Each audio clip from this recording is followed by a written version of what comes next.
Hinin pa natin ang ibang detalye ng storyang yan mula kay mobile journalist Yeda Pascual. Yeda, sa mga panahong hindi makapagtrabaho itong si Ronilo, sinong nagtutustos na panggastos ng kanilang pangangailangan? Paps, simula nang ma-aksidente si Ronilo noong December 2021, buti nandyan yung kanyang ina na siya yung sumusuporta sa kanila, nagbibigay ng mga pangangailangan, pagkain sa araw-araw ni Ronilo, pati ng kanyang mga anak. Pero Paps J, isa pang dagok sa pamilya dahil noong nakaraang buwan lang, November, pumanaw yung kanyang ina.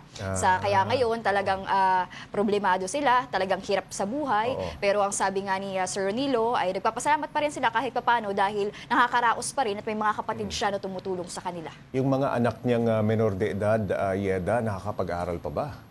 Unfortunately, Paps J, sa hirap ng buhay nila, si Sir Nilo nga di makapagtrabaho. Yung bunso lang na 12 years old, yung nakakapag-aral. Yung panganay na 18 years old, siya na nga yung tumayong ina. Oo, at yung pangalawa naman ay buntis, nasa Manila. So tatlo lang silang magkakapatid, kasama yung kanilang tatay sa Batangas. Matapos ang bagyong Christine, Yeda, nakakuha ba sila ng kaunting tulong mula sa barangay o sa local government? Paps J, nakatanggap naman daw pero talagang kakaunti at hindi daw talaga sasapat sa kanilang mga pangangailangan. Siyempre, pagkain pa lang sa araw-araw, baon pa lang ng bata sa eskwelahan, pati yung maintenance nga nito ni Sir Ronilo dahil nga minsan rin naatake siya ng kumbulsyon, nangingisay siya. Doon sa report mo, sa lupa na lang talaga sila naglalatag, no? Parang may mga karton na akong nakita doon sa iyong report. Paano kapag umuulan? Hindi naman ba sila nababasa? Yun na nga din, Paps Ray, ang tanong ko kasi talagang wala silang mga yero, napakita natin sa video.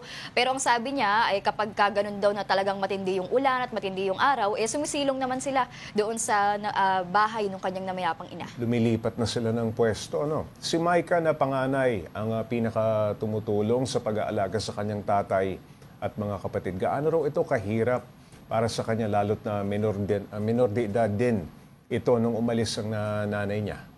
Paps Ray, doon ako believe doon kay Micah nung na-interview ko siya kasi napaka-positibo nung pananaw sa buhay ni Micah. Ang sabi niya nga talagang mahirap, tinitiis ko, kinakaya ko kasi wala namang choice. Pero ang sabi niya, ma'am, lahat naman ng pagsubok sa buhay, hindi naman yan ibibigay kung hindi natin kayang lagpasan. So imagine 18 years old. Tinanong ko din siya kung may galit ba siya sa kanyang nanay kasi minor de edad pa lang, natuto siyang maging responsable, natuto siyang maghanap buhay para sa kanyang tatay pati sa kanyang mga kapatid. Pero ang sabi niya, wala po akong galit sa nanay ko dahil kung wala siya, wala din naman ako dito. Kaya at kahit papaano nakakapag-usap naman daw sila via video call. Nabanggit, Yeda, dun sa report mo na sinasabi ni Doc na pwede pang operahan yung natanggal na bungo, no, ni Mang Ronilo. Pero ito ba maisasagawa po o iniisip ba nilang mangyayari ito sa mahal ng gastusin na para maisagawa ito? Yes, Paps Ray, yan talaga ipangarap. Yan talaga ipangarap ni Sir Ronilo. Pero sabi naman ni Doc, maraming pamamaraan. Una, po pwede naman na kung medyo mas mura-mura, pwede siyang gumamit ng tinatawag na cranial protective helmet. Kumbaga araw-araw meron siyang helmet. Yes, nasusuotin araw-araw. Pero syempre, kinakailangan niya muna magpakonsulta. Meron din, Paps Ray, yung metal na sinasabi ni Doc. Pero ayun nga yung may kamahalan, 100,000 susumahin. Dahil syempre, hindi naman siya one size fits all. Kailangan talaga siyang i-customize sa ulo niya. At available yan dito sa Pilipinas. Pero yung pinakamahal, Paps J, yung modern technology na biocomposite, abroad lang siya, ayun yung aabot ng milyon. Pero Paps J, ang sabi naman ni Doc ay itong si Sir Nilo, pwede naman siyang magpakonsulta sa doktor dahil kung gusto niya pa na maayos yung kanyang bungo. Yun nga lang pala, Paps J, sabi din ni Doc ay yung mga neurological defects, kumbaga yung pagkakaparalisa ng kanyang katawan, kahit na maiayos, maibalik sa normal yung kanyang bungo, andun pa rin yun. Okay. So, hindi yun Napansin ko yung pagsasalita niya, apektado, no?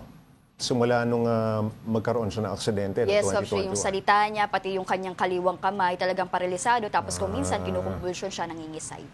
Okay, maraming salamat, Mobile Journal, Yeda Pascual.